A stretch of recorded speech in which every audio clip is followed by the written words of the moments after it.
ألف لام را تلك آيات الكتاب المبين إنا أنزلناه قرآنا عربيا لعلكم تعقلون نحن نقص عليك أحسن القصص بما أوحينا إليك هذا القرآن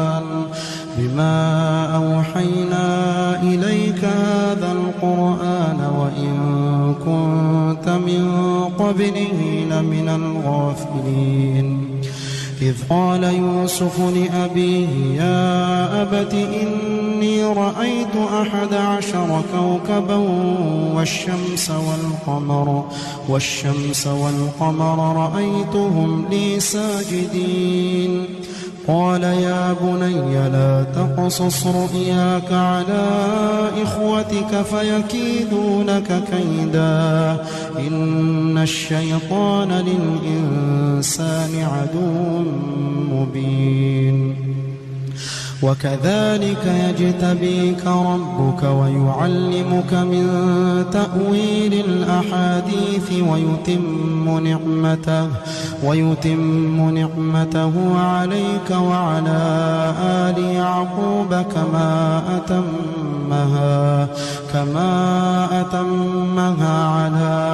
أبويك من قبل إبراهيم وإسحاق إن ربك عليم حكيم لقد كان في يوسف وإخوته آيات للسائلين إذ قالوا ليوسف وأخوه أحب إلى أبينا منا ونحن عصبة إن أبانا لفي ضلال مبين اقتلوا يوسف أو اطرحوه أرضا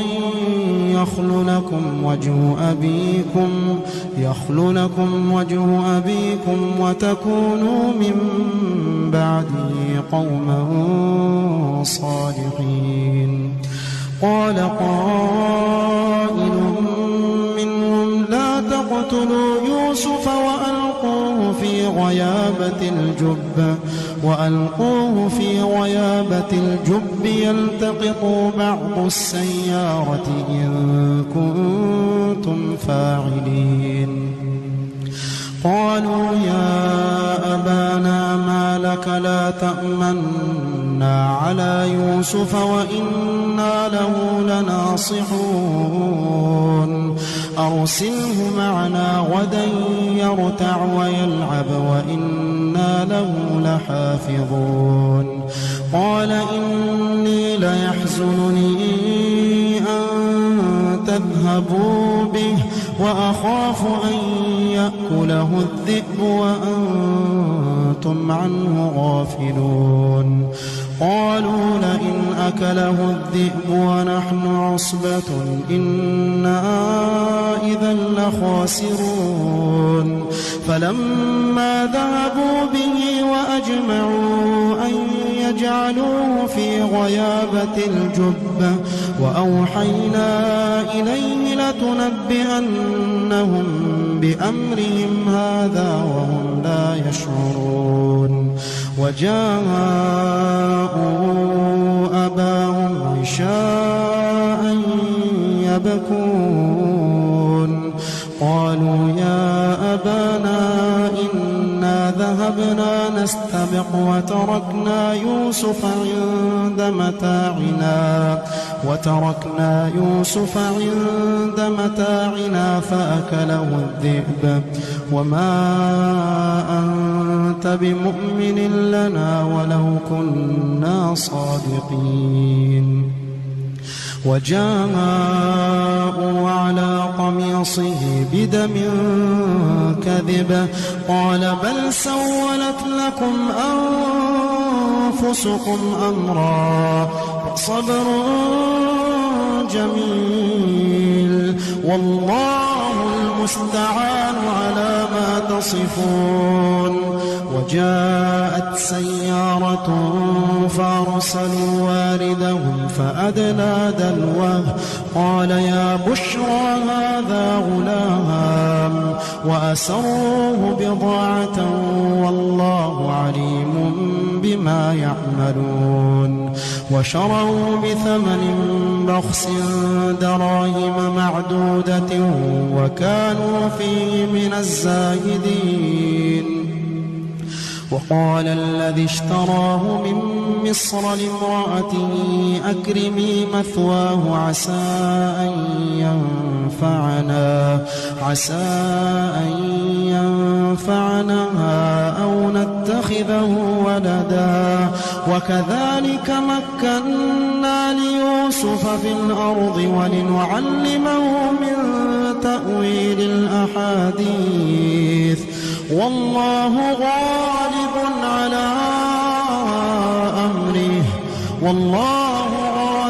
على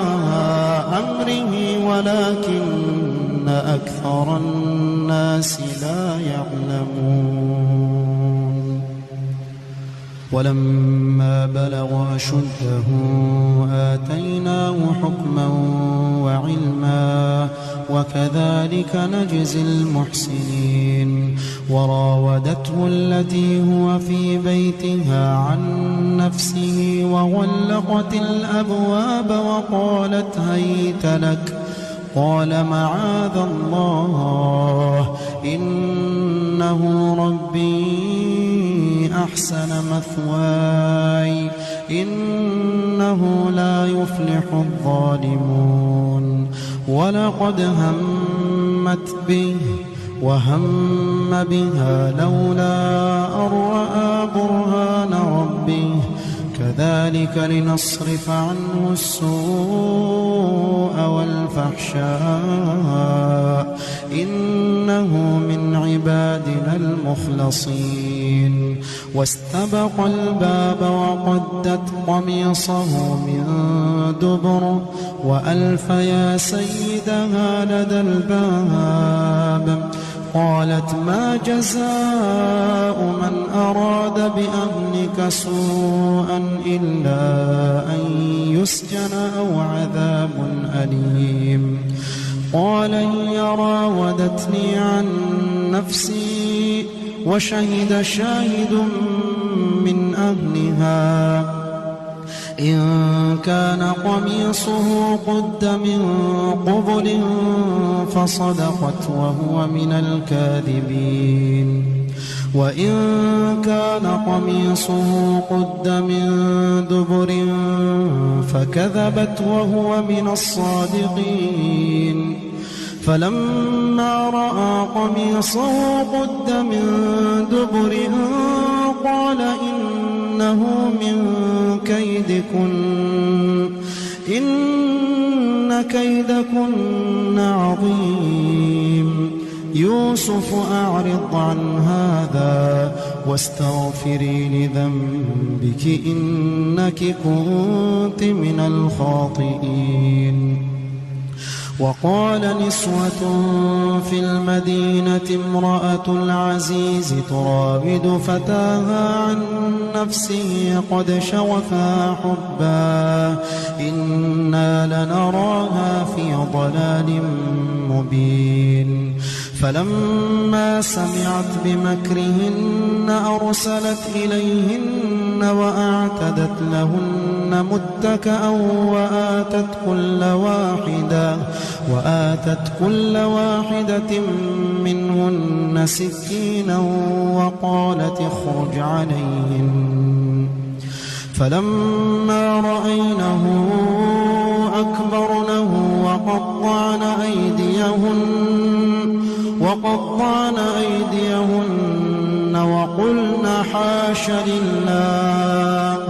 وقلن حاش لله ما هذا بشرا إن هذا إلا ملك كريم قالت فذلكن الذي لمتنني فيه ولقد راودته عن نفسه فاستعصم ولئن لم يفعل ما آمره ليسجنن وليكونن من الصاغرين قال رب السجن أحب إلي مما يدعونني إليه وإلا تصرف عني كيدهن أصب إليهن وأكن من الجاهلين فاستجاب له ربه فصرف عنه كيدهن إنه هو السميع العليم ثم بدا لهم من بعد ما رأوا الآيات ليسجننه حتى حين ودخل معه السجن فتيان قال أحدهما إني أراني أعصر خمرا وقال الآخر إني أراني أحمل فوق رأسي خبزا تأكل الطير منه نبئنا بتأويله إنا نراك من المحسنين قال لا يأتيكما طعام ترزقانه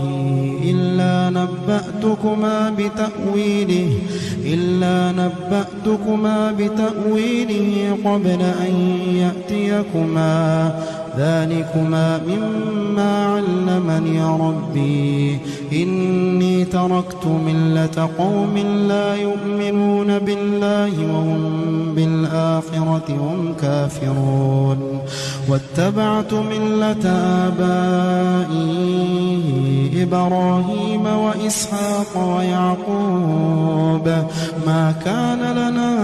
أن نشرك بالله من شيء ذلك من فضل الله علينا وعلى الناس ولكن أكثر الناس لا يشكرون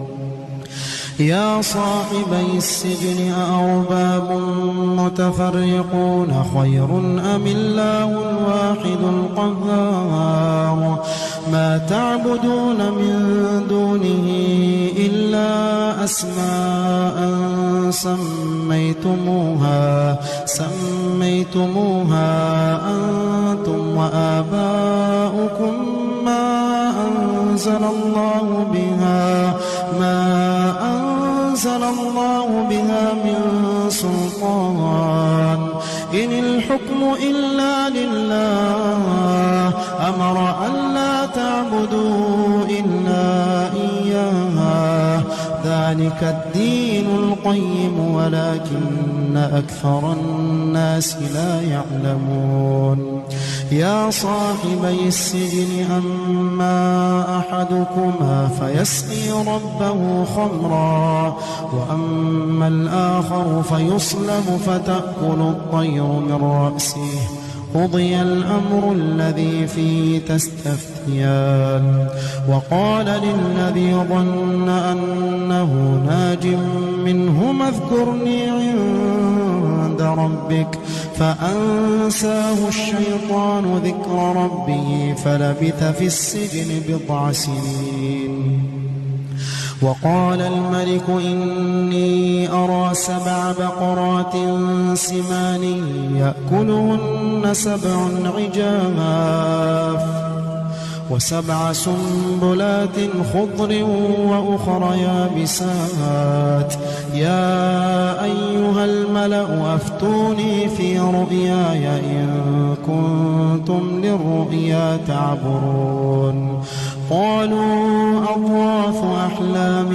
وما نحن بتأويل الأحلام بعالمين وقال الذي نجا منهما وادكر بعد أمة أنا أنبئكم بتأويله فأرسلون يوسف أيها الصديق أفتنا في 7 بقرات سمان يأكلهن 7 عجاف و7 سنبلات خضر وأخر يابسات لعلي أرجع إلى الناس لعلهم يعلمون قال تزرعون 7 سنين دأبا فما حصدتم فذروه في سنبله إلا قليلا مما تأكلون ثم يأتي من بعد ذلك 7 شداد يأكلن ما قدمتم لهن إلا قليلا مما تحصنون ثم يأتي من بعد ذلك عام فيه يغاث الناس وفيه يعصرون وقال الملك ائتوني به فلما جاءه الرسول قال ارجع إلى ربك فاسأله ما بال النسوة اللاتي قطعن أيديهن إن ربي بكيدهن عليم قال ما خطبكن إذ راوتن يوسف عن نفسه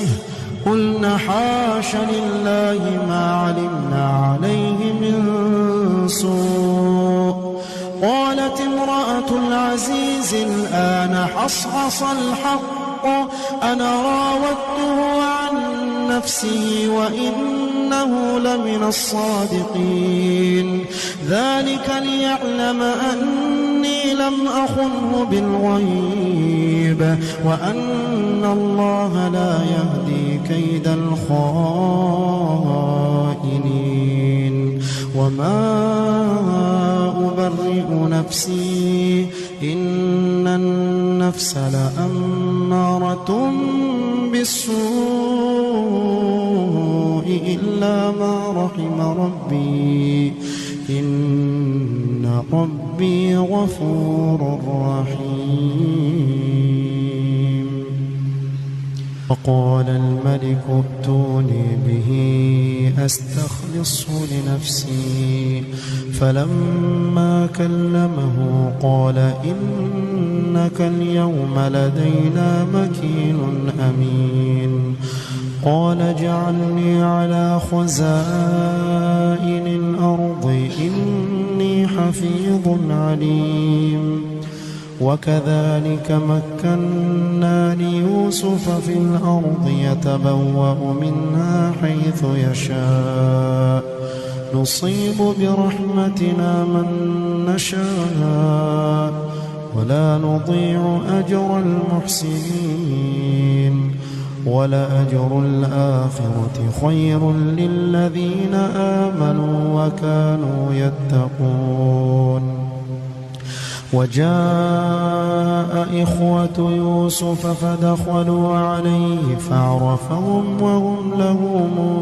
منكرون ولما جهزهم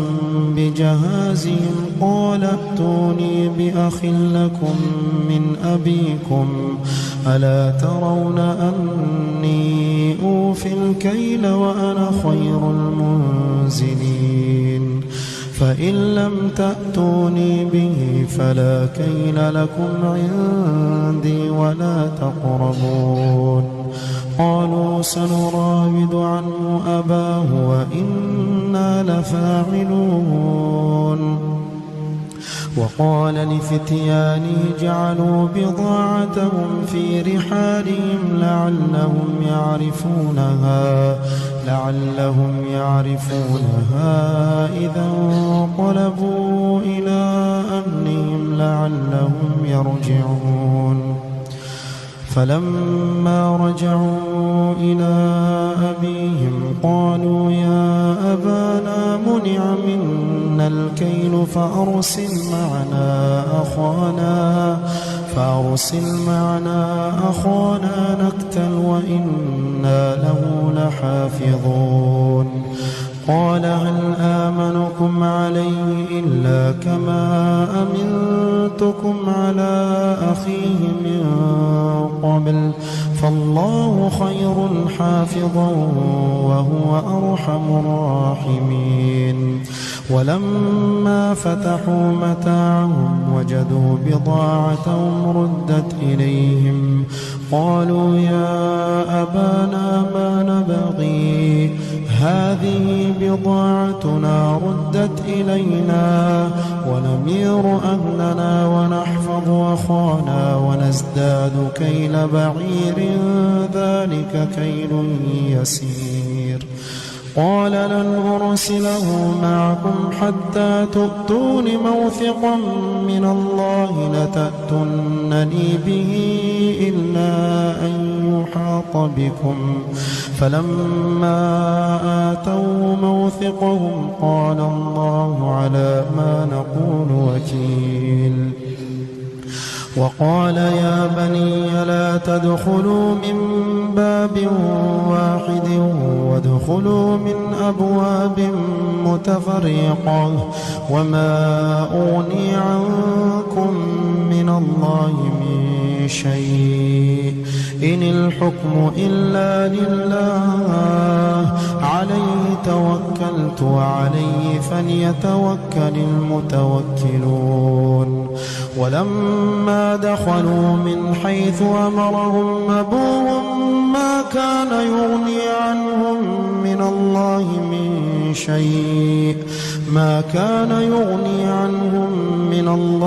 من شيء إلا حاجة في نفس يعقوب قضاها وإنه لذو علم لما علمناه ولكن أكثر الناس لا يعلمون. ولما دخلوا على يوسف آوى إليه أخاه قال إني أنا أخوك فلا تبتئس بما كانوا يعملون. فلما جهزهم بجهازهم جعل السقاية في رحل أخيه ثم أذن مؤذن أيتها العير إنكم لسارقون. قالوا وأقبلوا عليهم ماذا تفقدون؟ قالوا نفقد صواع الملك ولمن جاء به حمل بعير وأنا به زعيم. قالوا تالله لقد علمتم ما جئنا لنفسد في الأرض وما كنا سارقين. قالوا فما جزاؤه إن كنتم كاذبين؟ قالوا جزاؤه من وجد في رحله فهو جزاؤه كذلك نجزي الظالمين. فبدأ بأوعيتهم قبل وعاء أخيه ثم استخرجها من وعاء أخيه كذلك كدنا ليوسف ما كان ليأخذ أخاه في دين الملك إلا أن يشاء الله نرفع درجات من نشاء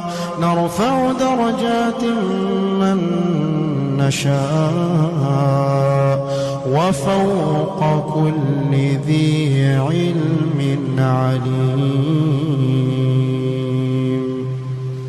قالوا إن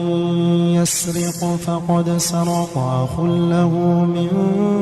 قبل فأسرها يوسف في نفسه ولم يبدها لهم. قال أنتم شر مكانا والله أعلم بما تصفون. قالوا يا أيها العزيز إن له أبا شيخا كبيرا فخذ أحدنا مكانه إنا نراك من المحسنين. قال معاذ الله أن نأخذ إلا من وجدنا متاعنا عنده إنا إذا لظالمون. فلما استيئسوا منه خلصوا نجيا قال كبيرهم ألم تعلموا أن أباكم قد أخذ عليكم موثقا من الله ألم تعلموا أن أباكم قد أخذ عليكم موثقا من الله ومن قبل ما فرطتم في يوسف فلن أبرح الأرض حتى يأذن لي أبي أو يحكم الله لي وهو خير الحاكمين ارجعوا إلى أبيكم فقولوا يا أبانا إن ابنك سرق وما شهدنا إلا بما علمنا وما كنا للغيب حافظين واسأل القرية التي كنا فيها والعير التي أقبلنا فيها وإنا لصادقون قال بل سولت لكم أنفسكم أمرا فصبر جميل عسى الله أن يأتيني بهم جميعا إنه هو العليم الحكيم وتولى عنهم وقال يا أسفا على يوسف وتولى عنهم وقال يا أسفا على يوسف وابيضت عيناه من الحزن فهو كظيم قالوا تالله تفتأ تذكر يوسف حتى تكون حرضا أو تكون من الهالكين قال إنما أشكو بثي وحزني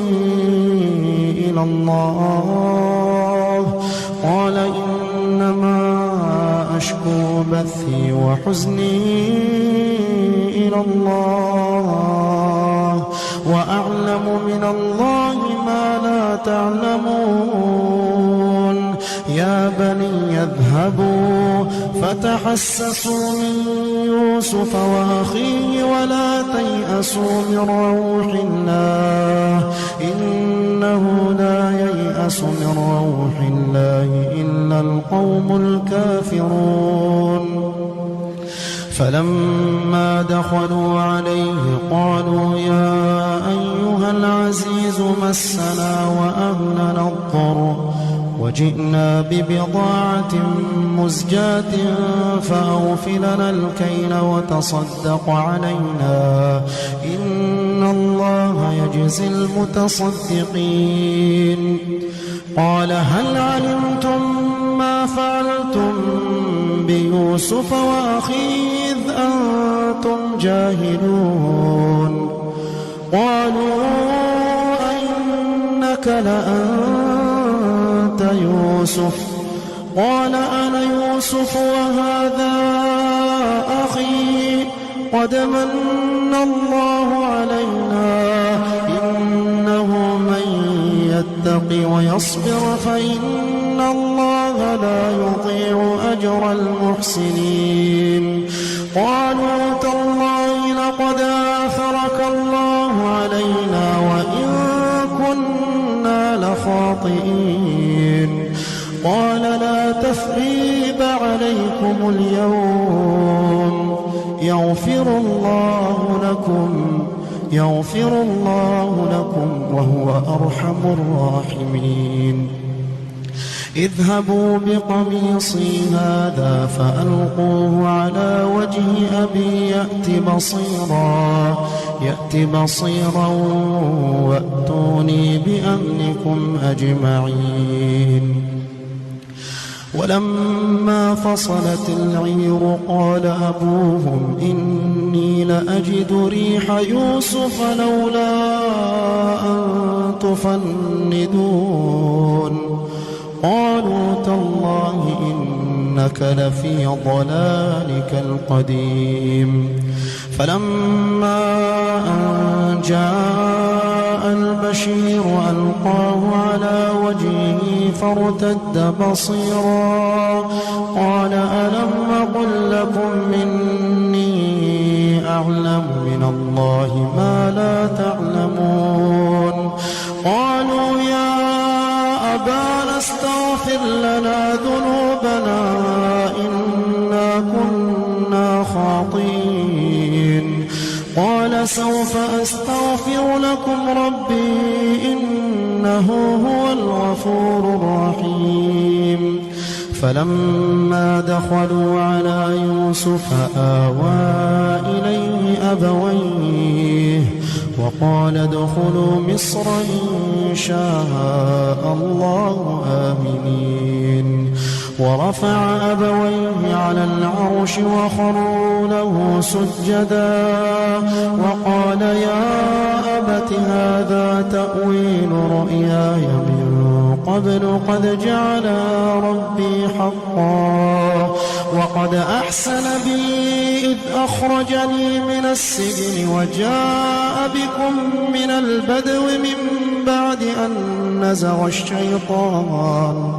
من بعد أن نزغ الشيطان بيني وبين إخوتي إن ربي لطيف لما يشاء إنه هو العليم الحكيم رب قد آتيتني من الملك وعلمتني من تأويل الأحاديث فاطر السماوات والأرض أنت ولي في الدنيا والآخرة توفني مسلما وألحقني بالصالحين رب قد آتيتني من الملك وعلمتني من تأويل الأحاديث فاطر السماوات والأرض أنت ولي في الدنيا والآخرة توفني مسلما وألحقني بالصالحين ذلك من أنباء الغيب نوحيه إليك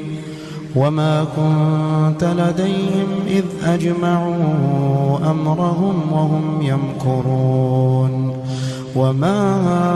أكثر الناس ولو حرصت بمؤمنين وما تسألهم عليه من أجر إن هو إلا ذكر للعالمين وكأي من آية في السماوات والأرض يمرون عليها وهم عنها معرضون وما يؤمن أكثرهم بالله إلا وهم مشركون أفأمنوا أن تأتيهم غاشية من عذاب الله أو تأتيهم الساعة بغتة وهم لا يشعرون قل هذه سبيلي أدعو إلى الله على بصيرة أنا ومن اتبعني وسبحان الله وما أنا من المشركين وما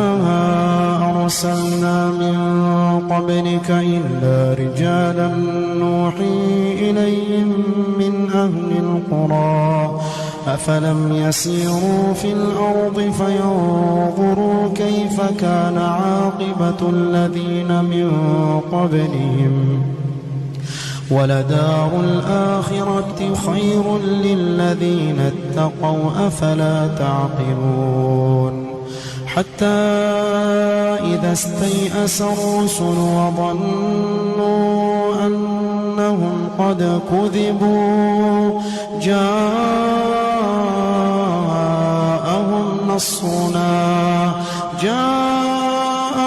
نصرنا فنجي من نشاء ولا يرد بأسنا عن القوم المجرمين لقد كان في قصصهم عبرة لأولي الألباب ما كان حديثا يفترى ولكن تصديق الذي بين يديه وتفصيل كل شيء وهدى ورحمة لقوم يؤمنون